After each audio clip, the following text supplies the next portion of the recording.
Saudi সরকার যে আগামী দিনে এটা কি করবে না করবে সেটা কি আপনাকে জানাইছে না আমাদেরকে জানাইছে? জানাই না। তবে হজ যাত্রী নেওয়ার দায়িত্ব তাদের, বিচার দেওয়ার দায়িত্ব তাদের। তারা যদি হজ যাত্রী যদি না নিতে পারে, ব্যর্থতা তাদের। তবে আমি এটুকু বলতে পারি যে আমাদের পক্ষ থেকে এবং সৌদি গভর্নমেন্টের পক্ষ থেকে সব হজ যাত্রী সঠিক সময়ে যাবে, সঠিক সময়ে ভিসা হবে ইনশাআল্লাহ। হ্যাঁ,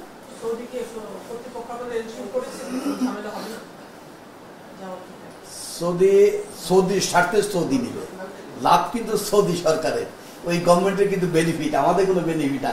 আমাদের সরকারের পক্ষ থেকে অর্থ যাচ্ছে, দেখেন বাংলাদেশ থেকে অর্থ যাচ্ছে, তাই না? লাভ টাকা ওদের, ওদের স্বার্থে ওরা করবে। কিভাবে করবে না করবে এটা অবশ্যই আমাদের সাথে তারা আলোচনা করেই করবে। তার মানে মাননীয় মন্ত্রী আমরা এটা বলতে পারি যে এই তারিখ শেষ হয়ে গেলে, ডেট শেষ হয়ে গেলে চিন্তার কিছু নেই, টেনশন করে ইনশাআল্লাহ হয়ে যাবে সব হয়ে যাবে। আরেকটা বিষয় হচ্ছে যে সেটা দেখছি যে তবে আমরা একটা আশা করি, আমরা যে ডেটটাই দিই না কেন, এই ডেটের মধ্যে আপনাদের মাধ্যমে আমরা আমাদের যত বাংলাদেশের এজেন্সি আছে বা হজ যাত্রী আছে তাদেরকে জানাতে চাই সেই ডেটের মধ্যেই যেন সবাই বিষয়টা কমপ্লিট করে, এটা আমাদের অনুরোধ থাকবে তাদের। একটা বিষয় দেখছি যে যে কোটা হজে যাওয়ার এবারে কোটা হচ্ছে 1,87,000। না না না, এবারে কোটা না না, কোটা আমাদের সেটা, কিন্তু আমাদের যাচ্ছে 85,000। এই যে কমে গেল, এই যে কমে গেল, এটা আপনি কিভাবে মূল্যায়ন করছেন? এবং এইটা এবং অন্যান্য বার কত হজ যাত্রী যায় এবং এবার কতবার যায়? গত বছর তো আমাদের 1,27,000 দিয়ে গেছে, ওই তো মানে 1,27,000 কোটার 1,23,000 যাওয়া, মানে আমরা আপনি একটু 100% আমি আপনার সাথে কথা বলছি না। Gentleman, minister asked me the question. We are talking with him. Okay, আমাকে মিনিস্টার স্যার জিজ্ঞেস করছে, আমি যুক্ততে আপনি বলেন। Sorry please.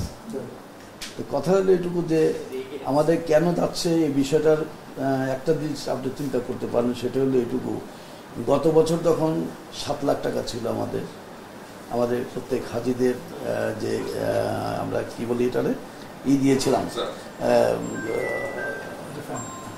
হ্যাঁ না না না, আমাদের প্যাকেজটা যেটা দিয়েছিলাম প্রায় 7 লাখ টাকার কাছাকাছি।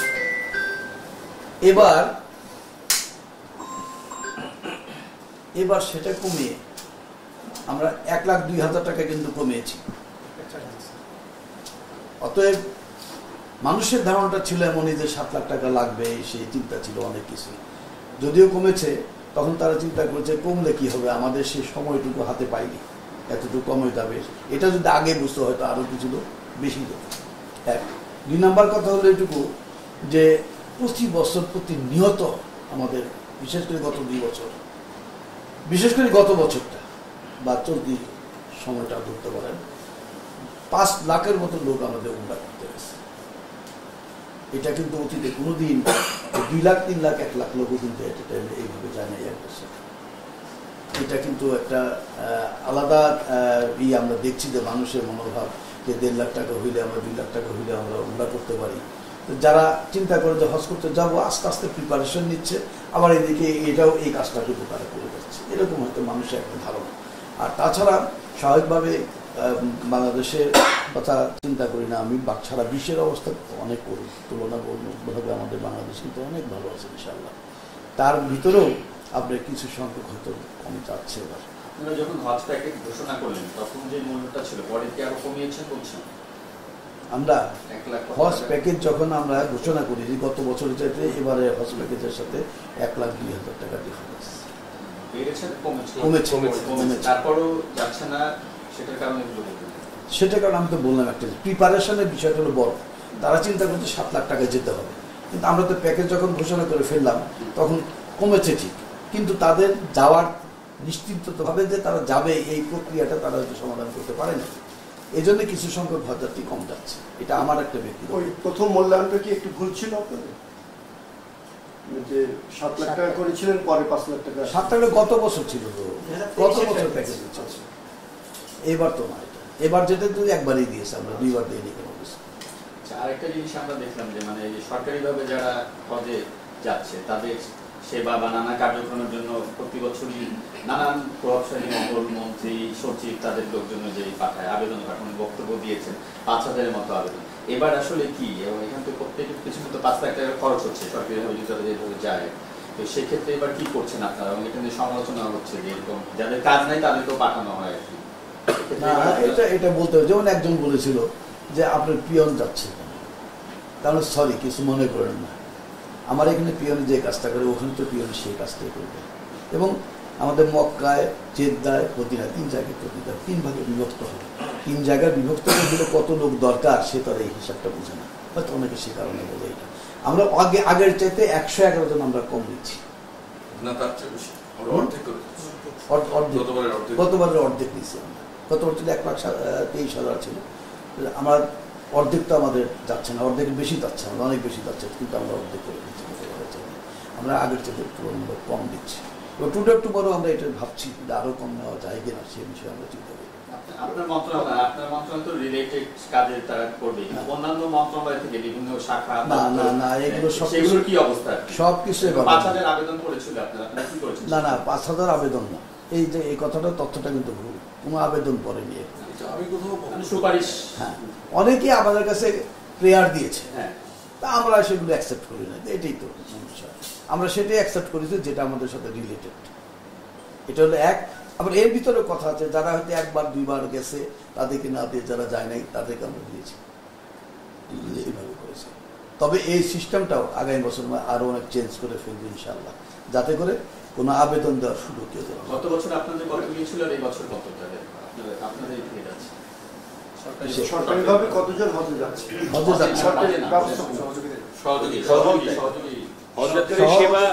সহায়ক টিম, আপনার শুনে সুখী হবে, সহায়ক টিম একমাত্র আমাদের ধর্ম মন্ত্রণালয়ের বাইরে কেউ নাই, যাবে না। কারণ এই মন্ত্রণালয়ের পক্ষ থেকে যাবে এই কারণে যে সহায়ক টিম যারা কাজ করবে তাদেরকে পরিচালনা করার জন্য লোক দরকার। আমাদের হজ মন্ত্রণালয় থেকে যারা যায় তাদের সে পরিচালনা করবে সেই কাজটা। এই জন্য হজ মন্ত্রণালয় থেকে সহায়ক টিম যে কয়েকজন যাবে, এর বাইরে না। সমস্ত সহায়ক টিমটা আমরা মক্কা, মদিনা, জেদ্দা বা রিয়াদ, আমাদের যে ইউনিভার্সিটিগুলো রয়ে গেছে সেই ইউনিভার্সিটি থেকে আমরা আমাদের বাংলাদেশি ছাত্র যারা আছে তাদেরকে আমরা এই জায়গায় নিয়োগ দেব। এবং তাদের মাধ্যমে করলে আমাদের সাশ্রয় হবে, অনেক সাশ্রয়। আমাদের এই দিক থেকে যদি আমরা যাই তো সহায়ক টিম প্রায় 9 লাখ 10 লাখ টাকার মতো তাদের পিছিয়ে খরচ হয়। সেই জায়গায় আমাদের খরচ হবে, ওখান থেকে যদি করি হাইস্ট 2.5 লক্ষ টাকা খরচ হবে আমাদের। তো এখানে আমরা প্রায় 8 লাখ 9 লাখ টাকা সাশ্রয় হবো এবং তাতে প্রায় 45 কোটি টাকা আমাদের সেভ হবে। অর্থাৎ রাষ্ট্রীয় খরচ যেমন বাঁচবে, তেমনি আমাদের ছাত্র ভাইরা যারা আমাদের ডিউটিটা করবে তাদের পরিবারের যে যিনি তাদেরকে ভরণ পোষণ চালান, তার বাবা বা মা বা ভাই যেই চালান না কেন, তাদের 6 মাসের খরচ তাদের জন্য আর পাঠাইতে হবে না, সাশ্রয় হবে তার বাবা মা। এদিকে বাংলাদেশের মানুষের জন্য উপকার হবে, তাদের আর দিতে হলো না 6 মাস। তৃতীয়ত হলো যে ফরেন কারেন্সি আমাদের ডলার পাঠানোর বিষয়টা, সেই জায়গায় আমরা সাশ্রয় করতে পারছি। সার্বিক দিক বিবেচনা করে আমরা এই কাজগুলো করছি বিধায়ী হয়তো বা আপনারা বা অনেকেই বলে যে ধর্ম মন্ত্রণালয় আগের থেকে অনেক দিকে স্বচ্ছতার সাথে তারা কাজ চালাচ্ছে, এটা আমার ধারণা। এবং সেটা আমি অনুভব করি, অনেকেই বলেন যে আপনার আগে তো এই চিন্তাগুলো কারো ছিল না, আগে কেউ হয়তো মাথায় দিয়ে এই চিন্তাগুলো করে নেই, আমরা করেছি, আমরা সেভাবেই আগাচ্ছি সামনের দিকে। মাননীয় মন্ত্রী, ওই সমুদ্র পথে হজে যাওয়ার একটা আলোচনা একবার উঠেছিল জাহাজে করে, সেটা কি কোনো অগ্রগতি আছে? শোনা যাচ্ছিল যে ওইভাবে এটা আলোচনা করতেছে, এটা ঠিক, কিন্তু আলোচনা করলেও আমাদের চিন্তাধারাটা এমন যে আমরা ডেডিকেটেড ফ্লাইটে আমরা হজযাত্রী পাঠাচ্ছি। আমরা যখন জাহাজে পাঠাবো তখন তো ডেডিকেটেড ফ্লাইট আর হবে না, কারণ তাদের জন্য আলাদা সমুদ্র পথে যাবে, সেই জায়গায় আবার আপনার এই যে আমাদের যে বাংলাদেশ থেকে যে এবং সৌদি আরব 2 অংশের থেকে তো তাদের এটা হয়, ইমিগ্রেশনটা হয়। সেই ইমিগ্রেশন তখন তো আবার একবার গিয়ে চিটাং পোর্টে, আবার যায় জেদ্দা পোর্টে, আবার যেমন এইগুলো তার হবে। তার মানে এটা হওয়ার সম্ভাবনা কম। তার মানে সৌদি গভর্নমেন্টই এটা মানে অনেকটা বলা চলে যে এনকারেজ করতেছে না, তারা বলতেছে এটাই সবচেয়ে ভালো। আবার যারা চিন্তা করছে যে যাবে সেটাতে, এটা কিছু সংখ্যক লোক হয়তো যে ভ্রমণ করার যার মনের চিন্তা ভাবনা আছে এরকম হয়তো কিছু সময় যেতে পারে, আলটিমেটলি কতটুকু সাকসেসফুল হতে পারবে এটা চিন্তা ভাবনা করে দেখার পরে হয়তো আমাদের একটা সিদ্ধান্ত হতে পারে। এখন আমি আপনি মনে করেন যে 1,94,000 আপনি যদি জাহাজে দেন তাহলে 1 লাখ টাকা 94,000 টাকা সেভ। আপনাকে ডাক্তার দিতে হবে, 7 দিন 8 দিন সময় লাগে। আর যে তার ইমিগ্রেশনের ব্যাপার রয়ে গেছে, ওরাও তো ইন্টারেস্ট করে না, ওরা এখন তো মিশন পেয়ে যাবে। ডিসেম্বর বিষয় রয়ে গেছে। আচ্ছা, মানে আরো সময় লাগবে আর কি।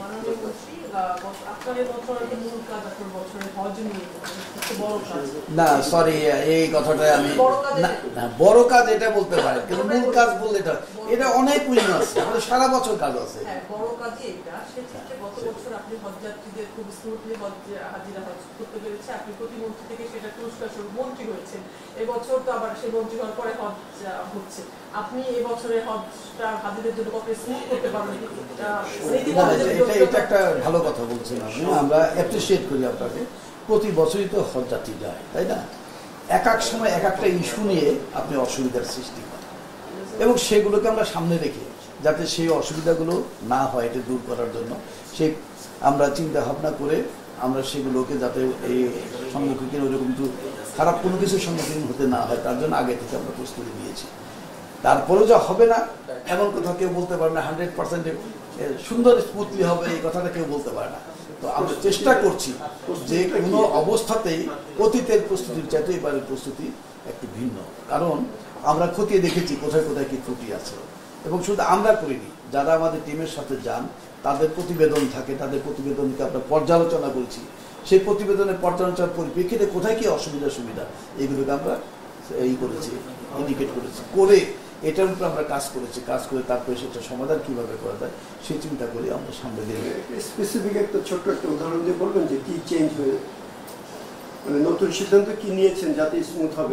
সেই কথার কথা মনে করেন যে গত বছর হয়েছিল কিছু লাগেজ তারা ফেলে গেছে, মানে যেখানে ফেলে গেছে হাজি থাকলো কোথায়, লাগেজ থাকলো কোথায়, এখন এগুলো বলতে গেলে অনেক কথা, এত কথা তো আপনি এইগুলোতে বলা সম্ভব না।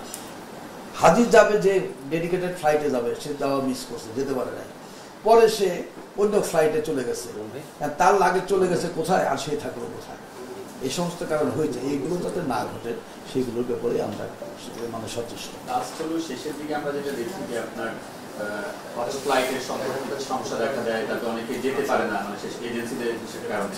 এই বিষয়ে আপনারা কতটা নজরদারি করছেন বা ব্যবস্থা? যেমন গত বছর একজনও যায়নি, এরপর এই জিনিসটা তো ঘটেনি, তাই না? সবাই যাতে যেতে পারে, একজনও যেন না থাকে, সেটা তো যা ব্যবস্থা নেওয়া আছে, সেটা নিয়ে সমস্যা নেই। মাননীয় মন্ত্রী, আপনি বলছেন বিভিন্ন প্রবলেম যেগুলো আছে ফাইন্ড আউট করেছেন। এবার তো কয়েক দফা সময় বাড়ানোর পরও আসলে হজযাত্রী বাড়ানো গেল না, যে কোটাটা ছিল সেই কোটাটা ফিল আপ করা যায়নি। মানে আপনার কেমন কোনো ফাইন্ডিংস আছে শুধু ওমরা যাত্রী বাড়া ছাড়া অন্য কোনো কারণ? কিংবা আমি উত্তর কিন্তু দিয়েছি, এটা উত্তর দিয়েছি, আপনি হয়তো শোনেন এই উত্তর, এটা প্রশ্ন ওনারাও করেছে, আমি উত্তর দিয়েছি, কিন্তু এটা কি একমাত্র ওমরা যাত্রী বৃদ্ধির কারণে এটা হয়েছে? আমি কিন্তু বললাম তো উত্তর দিয়েছি, এটা ছাড়াও আরো কি কারণ সেই কারণগুলো কিন্তু বলেছি, আপনাদের খেয়াল করবেন। সরি না, মানে একটু বিষয় হলো যে বিমানের যে ভাড়া সেটা নর্মাল সময় যা থাকে তার থেকে কিন্তু মানে হজের সময় অনেক বাড়ায় আনো হয়। এইটা আপনারা এইটা বলতে হবে, এটা বলতে হবে, আপনারা এটা ডেডিকেটেড ফ্লাইট এক, কারণ টাইমলি তাকে ছাড়তে হবে, পৌঁছতে হবে, ব্যাক করতে হবে, আবার টাইমলি যেতে হবে, কারণ আমরা বাংলাদেশ বিমান দিয়ে তো আমরা চালাতে চাই 50%, যাতে এরকম না হয়। আমাদের ফ্লাইট যতগুলো আছে এগুলো সব কিন্তু যাওয়ার সময় ভরে যায়, আসার সময় যাত্রী হবে কি হবে না, 5 জন বা 10 জন এই চিন্তা আমরা করি না, এটাকে ব্যাক করে নিয়ে আসতে হবে, তারপর আবার কিন্তু আবার ফ্লাইট চলে যায় টাইম। ইভেন কি গত বছর দেখেছেন যে আমরা সঠিক সময়ের অন্তত 10-20 আধা ঘন্টা আগে কিন্তু আমাদের ফ্লাইট চলে গেছে, কথা বুঝাইতে পারছি? এই ডেডিকেটেড ফ্লাইট করলে আপনাকে বেশি ভাড়া দিতে হবে তাকে, কারণ আমাদের ফ্লাইটগুলো যায় ঘুরে আসে কিন্তু খালি একটা শূন্য চলে আসে, এই জন্যই সেটা অনেক প্রশ্ন করে, এত প্রশ্ন করলে ঠিকা যায় না, ঠিকা যায় না ভাই, না আমাকে এত প্রশ্ন কোনদিন করেন না, আজকে অনেক প্রশ্ন করছে।